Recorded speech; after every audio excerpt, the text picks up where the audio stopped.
Welcome to the Maverick Paradox podcast, where we explore what it is to be a maverick and discover effective modes of leadership.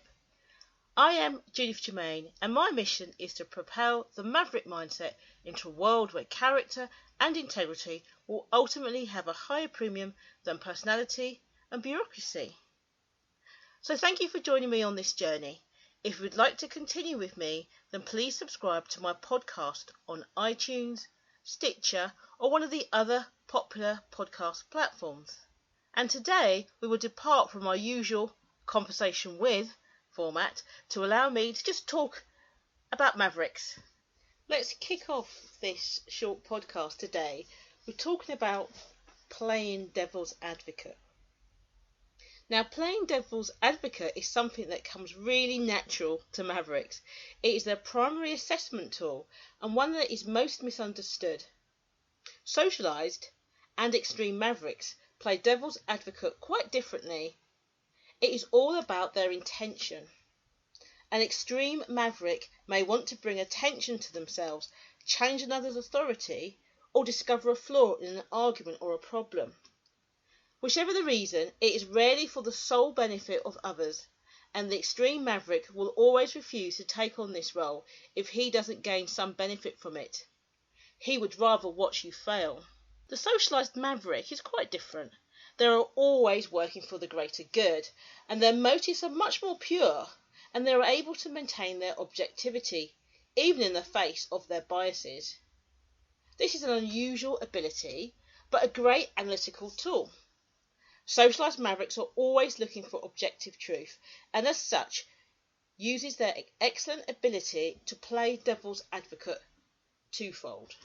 Firstly, they use their ability to play devil's advocate to analyse the situation.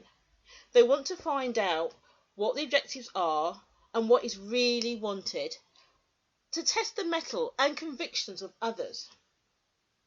And the second reason that socialised mavericks will play devil's advocate is to test themselves.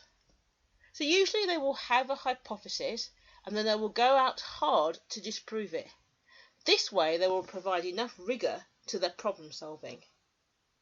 First they will try and find as much evidence as they can for the counter argument. Then they will look for evidence that supports their view. And once they have a rounded argument, they will objectively assess where the actual truth lies.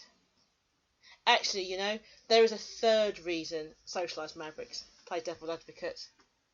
As a learning tool for others. Maybe a gentle way to point the individual in the right direction, by getting them to understand that there are flaws in their argument. Often, though, without hurting their feelings, or them even realising it. I cannot lie, though, both types of mavericks will play devil's advocate for the hell of it, or if they are angry with the individual. For the extreme maverick, there needs to be little provocation to take this route. Socialised mavericks, however, need to be almost incandescent to bother with this tactic. If they don't care for the project or the individual, then they are indifferent to it. They will not play devil's advocate, because to do so would be to help the individual that they do not care for, or the project that they're not interested in. They know that they have unusual insight and would prefer not to offer it. They are happy to watch you live with the consequences of that action. They aren't ego-centred and they have no point to prove.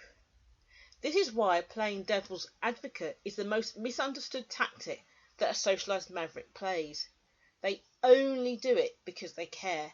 And if they care, they will continue to do so, even if it brings negative consequences to themselves.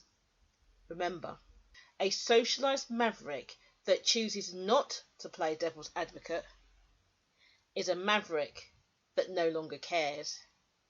And this is something that you would want to avoid. So in reality, what does this really mean? Does it mean that mavericks should only work with other mavericks? Or more specifically, socialised maverick coaches and mentors?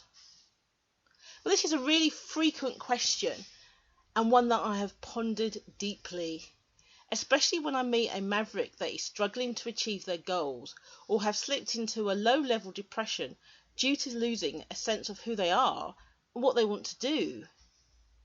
Some of these Mavericks are working with a conformist coach or mentor. However, their goal progression remains slow or inconsequential, or their spirits haven't been lifted and they still don't know what they want to do. This is despite the professional help that the coach or mentor is providing. So why is that? Well, I think part of the reason it's a simple one. Like works well with like. That isn't to say that highly skilled conformists can't work with Mavericks, because of course they can. Especially when the need is for a sounding board or a good questioner for you to reflect with. An idea generator not necessarily be needed. Conformist coaches who are at the top of their game will work well with Mavericks in these circumstances, I feel. However, in my experience and observations of Mavericks seeking professional assistance to move forward, conformist coaches tend to lead to frustration and the holding back of the Maverick. So, it's worth pondering why conformist coaches and mentors don't work well with Mavericks. And I think the answer requires a multifaceted response. Probably one that needs a much deeper explanation that I'm going to go through today. Suffice to say that there are a few reasons why Mavericks struggle with their conformist advisors. One of those is that conformists do not understand the Maverick mindset. They do not challenge the Maverick sufficiently. The third point is that they secretly believe that what the Maverick wants to achieve is impossible. Point 4 being that they can't or they don't collaborate with the Maverick and are either subservient to them or mistakenly seek to dominate, and this won't work. Fifth reason, or the Maverick secretly believes that they are more intelligent than the coach or the mentor and therefore doubts any solutions that they offer. And perhaps finally, Mavericks prefer to be mentored rather than coached. And not everyone has this skill set. So what do you think a Maverick should do when they need help? I think there's 4 things. The first is that they need to take the emotion out of the situation so they can think clearly. The second, they need to decide whether they need a subject matter expert or someone that is an expert in looking at things from a Maverick perspective. Thirdly, gather the right resources around them, which may include a Maverick mentor or consultant. And fourthly, whoever or whatever they choose to assist them, it or they need to be challenging, supportive and enabled to complement and understand the Maverick nature. It's important to know that all Mavericks perform best when their Maverick keystone capabilities are in balance. And these capabilities are knowledge, emotional awareness, your vision, self-efficacy, trust, objectivity, networkability, and engagement. And when these are in balance, then any goal they want to achieve becomes more possible. And if you want to know more about the Maverick keystone capabilities, then download or buy my book, The Maverick Paradox: The Secret Power Behind Successful Leaders. Thank you once again for tuning into the Maverick Paradox podcast. I hope you have enjoyed listening to my thoughts on working with Mavericks. If you'd like to learn more about Mavericks and leadership, then please subscribe to my podcast on iTunes, Stitcher, or one of the other popular podcast platforms.